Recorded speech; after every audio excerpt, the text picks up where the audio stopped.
Hello, everyone. Good evening.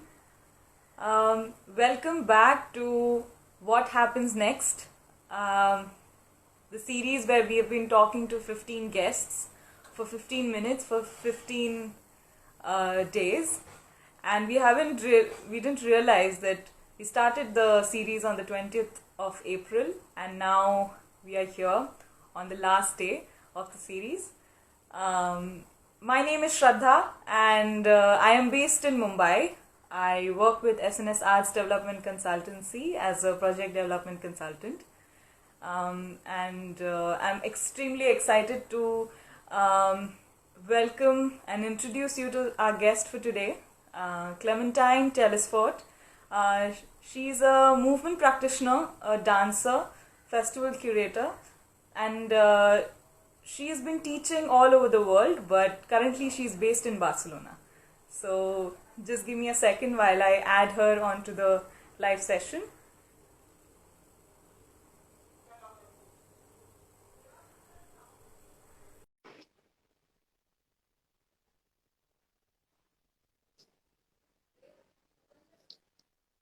I'd also like all of you to wait till the end. We have a little announcement to make for all of you.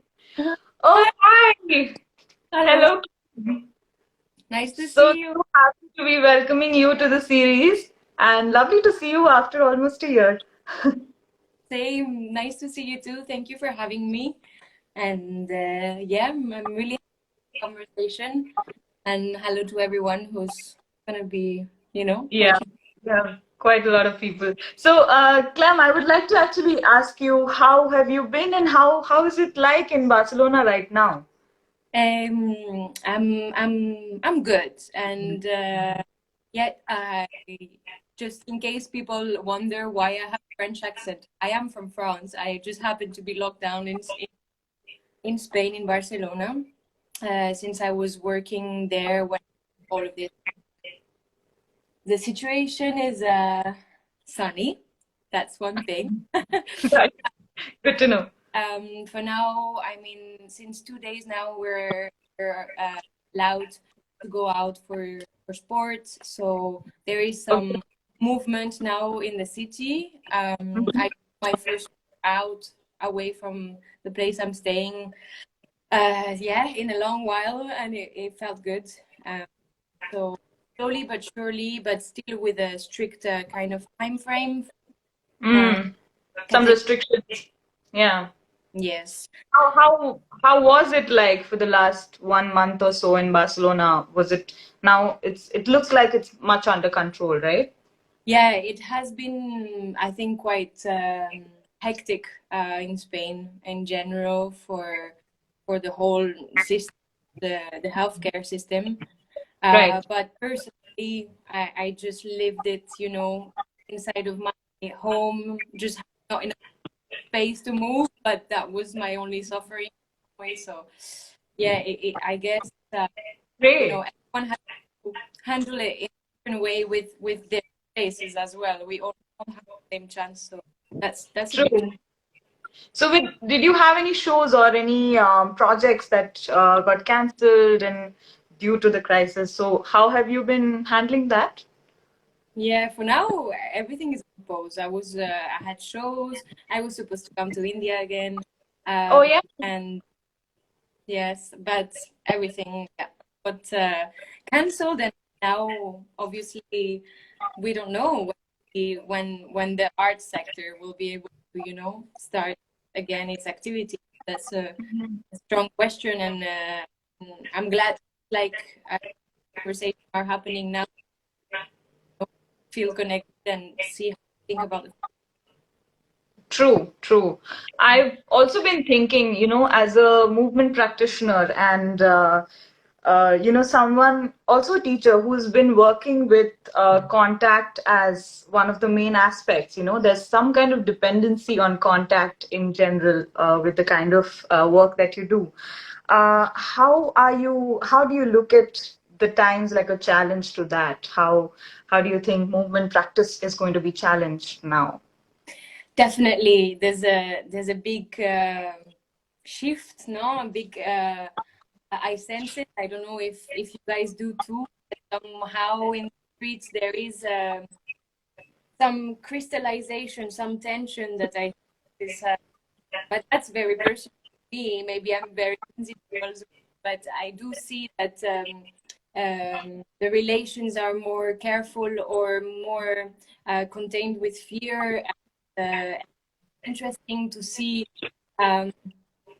those dynamics unfold and to see how each of us personally respond to that as well. I think Right. in relation to the work, to be honest, I think it will be more relevant than ever to go back to people who work with not only touch, but also of an experience of a class, for example, or a show, whatever you do. But when you put yourself in a situation of experiencing a dance with people, you can't do it so much online. I appreciate so much everyone for initiatives of dance class online, and I think So many of those, yeah. yes, it's important for the dynamic to live, and I understand why people offer this, and some people need this. I really respect it. However, I tend to flag a little bit and say let's be careful and this as a substitution, because it can't Right. be, and it will never be. And the experience of being with one another, is So necessary. the learning to that is very different from just being, I mean, right now the live or being on cameras have become the new contact. But even when you're teaching, are you doing any classes online, maybe teaching any classes online? Because obviously it's not possible, like you said. But are you involved in anything like that at the moment, at this time? I am working on, but with another collective from the UK called Mhm. Bittersweet. I am working on developing. They are working with sensitization to music and to the senses. And how do you work with the senses in some ways? It's really Right. fun to check it out. But anyways, It does sound. I'm working on developing it for this current situation with them, experiences that people could have at home for heightening the senses, back to hearing and touching, tasting things, but in an experience that is a bit amplified. So instead Right. of involving online classes, because I don't have the space, and Uh-huh. because I would be so torn by this yeah, I think something for me which really matters is the connection with the people, or otherwise myself alone.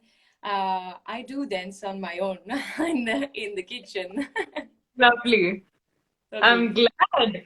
So, Clem, you've also been a festival director, festival curator, and you recently did an international festival, the Pink House, and some of the others. So, I'm just, how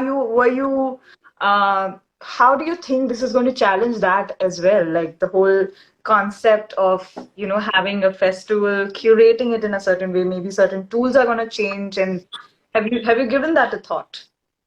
Definitely. One thing I meant to say at the beginning, and it kind of relates to this, is for me that in this lockdown, like, or in global situation, however which level we are affected, I feel that in some way there is this health, no security that is being taken care of, or at least tackled, and I don't think that yet we have had the time or have wanted how do we take care of, meanwhile this is happening, of the emotional health or psychic health Yeah. of people.